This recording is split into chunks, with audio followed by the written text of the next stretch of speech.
नमस्कार, मैं जनवक्ता शिवम गौतम। अब खबर आ रही है महाराष्ट्र के मुंबई से, जहां पर बिक्रू कांड जो कि कानपुर में हुआ था और जहां पर 8 पुलिस वालों को बलिदान होना पड़ा था, क्योंकि वहां पर एक बड़े गैंगस्टर विकास दुबे के गैंग ने उन पर चारों तरफ से हमला कर दिया था। उसी बिक्रू कांड का एक और बड़ा अपराधी गुड्डन त्रिवेदी उर्फ अरविंद त्रिवेदी गिरफ्तार हुआ है मुंबई से। उसके साथ उसका ड्राइवर सोनू तिवारी भी गिरफ्तार हुआ है और इन दोनों लोगों को गिरफ्तार किया गया है मुंबई एटीएस के दयान नायक के द्वारा,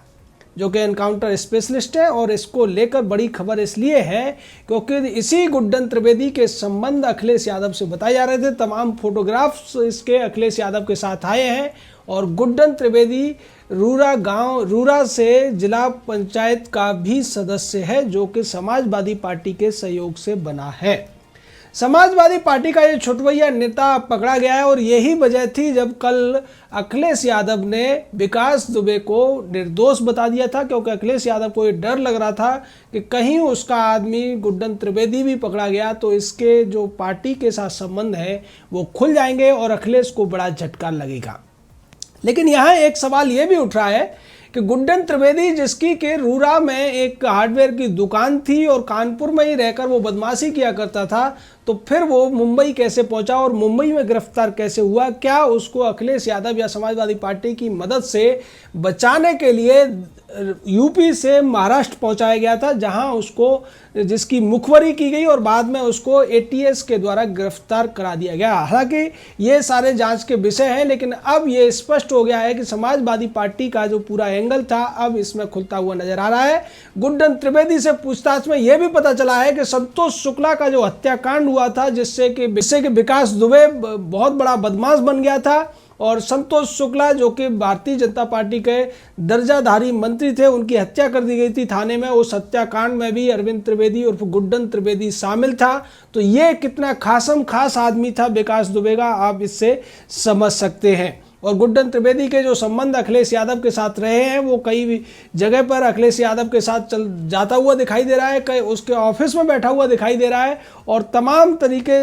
जो सामने आए हैं विकास दुबे और गुड्डन त्रिवेदी के, उससे भी पता चलता है कि ये उसकी गैंग का एक बड़ा अपराधी था। दूसरी तरफ गुड्डन त्रिवेदी की दुकान का उद्घाटन भी विकास दुबे ने किया था और इस तरीके से विकास दुबे और ये दोनों मिलकर अपना गैंग चलाया करते थे। अब गुड्डन त्रिवेदी पकड़ा गया है, उसका एक साथी सोनू तिवारी भी पकड़ा गया है। तो इस तरीके से अब इस पूरे मामले में 5 लोगों की गिरफ्तारी, 5 गिरोह के सदस्यों की गिरफ्तारी हो चुकी है और विकास दुबे को मिलाकर 6 लोगों को मौत के घाट उतारा जा चुका है, जबकि करीब 12 लोगों की अभी भी तलाश पुलिस को है। इस पूरे मामले में आज उत्तर प्रदेश के एडीजी प्रशांत कुमार ने भी काफ़ी ज़्यादा चौंकाने वाले खुलासे किए और उन्होंने कहा कि किस तरीके से विकास दुबे ने यूएई जैसे और यूएई तक में अपना पेंटा हाउस खरीद रखा था, जो कि निश्चित तौर पर जिनकी जो कीमत है यूएई और थाईलैंड के पेंटा हाउस की, वो करीब 20 करोड़ बताई जा रही है और 20 करोड़ की प्रॉपर्टी इसने खरीदी थी लखनऊ में। तो ये बहुत बड़ा पैसा इसने फंसा रखा था और 8 करोड़ रुपए इसने जय वाजपेयी को दिए थे, वही जय वाजपेयी जिसकी 3 गाड़ियां पकड़ी गई थी लावारिस हालत में। और ये तीनों गाड़ियां इसलिए पकड़ी गई थी कि इन्हीं गाड़ियों के माध्यम से विकास दुबे की गैंग के सारे हत्यारे भागे थे। और इस पूरे मामले में कई लोगों के नाम सामने आ रहे हैं और यह भी पता चल रहा है कि विकास दुबे जो पैसा कमाता था उसने तमाम लोगों के माध्यम से व्यापार में लगा रखा था, प्रॉपर्टी में लगा रखा था और उसके द्वारा वो कमाई करता था। वो जानवरों का भी व्यापार करता था, वो हार्डवेयर की दुकानें खुलवाता था, वो प्रॉपर्टी खरीदता था और पिछले 5 वर्षों में उसने 15 देशों की यात्राएं भी की थी। आप इससे समझ सकते हैं कि वो किस तरीके का आदमी था और जरायम पेशा होने के बावजूद वो इस तरीके की अय्याश वाली ज़िंदगी जिया करता था। थाईलैंड में वो पेंटा हाउस खरीदता है, यूएई में वो पेंटा हाउस खरीदता है और तमाम जगहों की यात्रा करता है, जिसमें इंडोनेशिया से लेकर थाईलैंड ज़्यादातर रहा करते थे। यानी कि राहुल गांधी जिन जिन जगहों पर जाते हैं उन जगहों पर ये विकास दुबे भी जाया करता था। अब इस पूरे मामले का जिस तरीके से खुलासा हो रहा है उससे साफ पता चल रहा है कि स्थानीय तौर पर जो सपा बसपा के नेताओं ने इसकी मदद की, उसी की वजह से ये बड़ा बदमाश बना, बड़ा गैंगस्टर बना। और उसके बाद इसकी हिम्मत इतनी बढ़ गई थी कि जब स्थानीय सीओ जब इसको गिरफ्तार करने के लिए पुलिस पार्टी के साथ जाते हैं तो ये उन पर सीधी गोली चला देता है, निशाना बनाकर पुलिस पार्टी को ये उनकी जान ले लेता है। और उसके बाद भी ये इतने आसानी से भागने में कामयाब होता है क्योंकि इसके राजनीतिक संपर्क बहुत ज़्यादा थे, इसके पास पैसा बहुत ज़्यादा था। लेकिन चूंकि कहा गया है कि बुरे का अंत बुरा ही होता है, इसलिए विकास दुबे का तो कल अंत हो गया। लेकिन अब गुड्डन त्रिवेदी का क्या होगा, इसको लेकर समाजवादी पार्टी और कांग्रेस पार्टी में खलबली मच गई है। उन्हें यह लग रहा है कि जिस तरीके से उज्जैन से लाते हुए विकास दुबे भी भागने की फिराक में था और उसमें उसका एनकाउंटर हो गया, तो कहीं ऐसा ना हो कि गुड्डन त्रिवेदी का भी उसी तरीके से, क्योंकि गुड्डन त्रिवेदी भी पुराना बदमाश रहा है और ये भी भागने की अगर कोशिश करेगा तो मारा ही जाएगा। लेकिन जिस तरीके से महाराष्ट्र में जाकर गुड्डन त्रिवेदी ने अपनी गिरफ्तारी कराई है या फिर वहां छुपने की ये कोशिश कर रहा था, जिसको एटीएस को सूचना मिली और एटीएस को सूचना जो मिली है उसके बाद इसको पकड़ा गया, इसके साथी सोनू तिवारी के साथ में। उसके बाद समाजवादी पार्टी में खलबली मच गई है और अखिलेश यादव को अब ये डर सता रहा है कि कहीं गुड्डन त्रिवेदी ने उसके और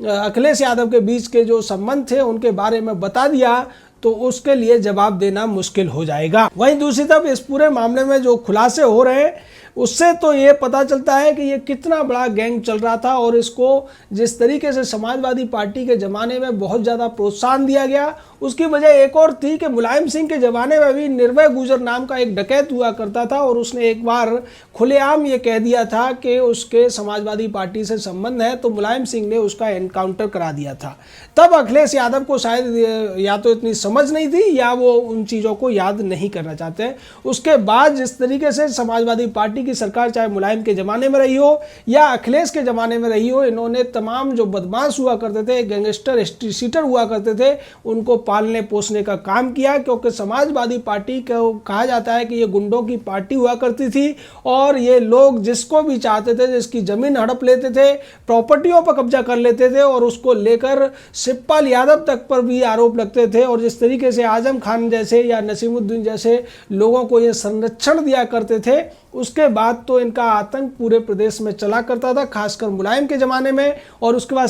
सपा की अध्यक्षता अखिलेश यादव के पास आने के बाद भी इन लोगों ने ऐसे गैंगस्टर्स को, एसटी सीटर्स को संरक्षण देना बंद नहीं किया था, चाहे गायत्री प्रजापति का मामला हो या दूसरे मामले रहे हों। और आज जिस तरीके से मुख्यमंत्री रहते हुए अखिलेश यादव के बयान आते थे, जब एक महिला पत्रकार ने ये पूछ लिया था कि बलात्कार बहुत ज़्यादा बढ़ रहे हैं, तो अखिलेश यादव ने ये कह दिया था उस पत्रकार से कि आपका बलात्कार तो नहीं हुआ है, आप तो सुरक्षित हैं। उसी तरीके से जब मुलायम सिंह से पूछा गया था कि बलात्कारियों के ऊपर क्या बोलेंगे, तो मुलायम ने यह कह दिया था कि ये तो लड़कों से गलती हुआ जाया करती है। तो ये सोच रही है समाजवादी पार्टी की। और गुड्डन त्रिवेदी के पकड़े जाने के बाद अब इस समाजवादी पार्टी का पूरा भंडा फूटता हुआ नजर आ रहा है, क्योंकि जिस तरीके से संतोष शुक्ला का जो मर्डर केस था, जिससे विकास दुबे इतना ज़्यादा सुर्खियों में आया, उस केस में भी गुड्डन त्रिवेदी का हाथ सीधे तौर पर है। और उसने पूछताछ में ये स्वीकार भी किया है कि वो संतोष शुक्ला हत्याकांड से लेकर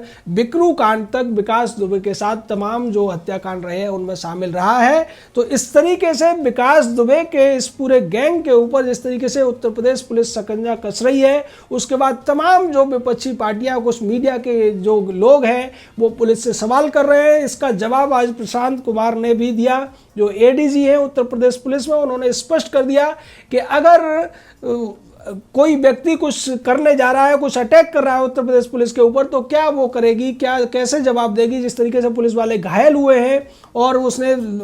हथियार छीन कर गोली चलाई, उसके बाद पुलिस वालों को गोली चलानी पड़ी। और जब पूछा गया कि मीडिया को क्यों रोका, तो उन्होंने कहा कि मीडिया को पीछे चलने के लिए किसने कहा था और मीडिया क्यों पीछा कर रहा था, इसकी भी वजह क्या थी, मीडिया इसका जवाब दे पाएगा क्या। उज्जैन से लेकर मीडिया जिस तरीके से दबाव बना रहा था और उसमें अगर कोई दूसरी गाड़ी शामिल हो जाती है और कई गाड़ियां शामिल हो जाती बदमाशों की, जो पुलिस से इस बदमाश को छुड़ाने का प्रयास करती, तब पुलिस को गोली चलानी पड़ती और फिर नई कहानी बनती कि पुलिस ने मीडिया के ऊपर गोली चलाई। तो मीडिया जिस तरीके से ट्रायल करने की कोशिश कर रही थी, मीडिया पहले यह सवाल उठा रही थी कि अभी तक विकास दुबे पकड़ा क्यों नहीं गया। मीडिया यह भी पूछ रही थी, राजनीतिक नेताओं के माध्यम से या नेताओं के द्वारा जो कहा जा रहा था उसको परोसने की कोशिश कर रही थी कि क्या विकास दुबे को इसलिए बख्शा जा रहा है क्योंकि वो एक ब्राह्मण है, या अगर वो दलित होता, मुस्लिम होता तो अब तक मार दिया गया होता। लेकिन जब वो मर गया, मुठभेड़ में मारा गया, उसके बाद फिर से मीडिया उसी के पक्ष में एक हवा बनाने की कोशिश करने लगा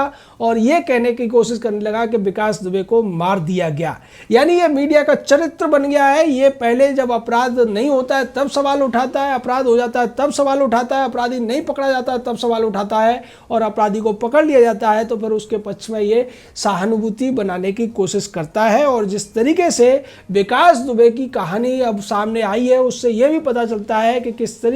किस तरीके से जो राजनीति का और गुंडागर्दी का एक गठजोड़ चल रहा था सपा बसपा के ज़माने में, उसका खामियाजा 8 पुलिस वालों को अपनी जान देकर चुकाना पड़ा। और इसका जिक्र प्रशांत कुमार ने अपने उस वक्तव्य में भी कहा। उन्होंने कहा कि जिस तरीके से आज पुलिस वालों के परिवार खुश हैं, प्रदेश के अंदर लोग मिठाई भी बांट रहे हैं, गांव के अंदर भी लोग मिठाई बांट रहे हैं, और उससे पता चलता है कि ये जो गैंग था इसका अंत कितना ज़रूरी था। और ये जो अपने तरीके से, जिस तरीके से इन्होंने पुलिस पर हमला किया था, ऐसे आदमी से आप कैसे उम्मीद कर सकते हैं कि वो शांतिप्रिय तरीके से पेश आएगा। और जब पूछा गया कि उसको हथकड़ी क्यों नहीं लगाई गई तो उन्होंने कहा अगर हम हथकड़ी लगाते तब भी सवाल बनता कि हथकड़ी क्यों लगा दी गई। तो पुलिस अगर कुछ करती है तब भी सवाल पूछे जाते हैं, पुलिस अगर नहीं करती है तब भी सवाल पूछे जाते हैं। इसलिए अब उत्तर प्रदेश पुलिस अपना काम कर रही है। आपका काम सवाल पूछना है, हमें इंक्वायरी के सामने जाना है, हम इंक्वायरी का सम्मान करते हैं और हर इंक्वायरी का सामना करने के लिए उत्तर प्रदेश पुलिस तैयार है।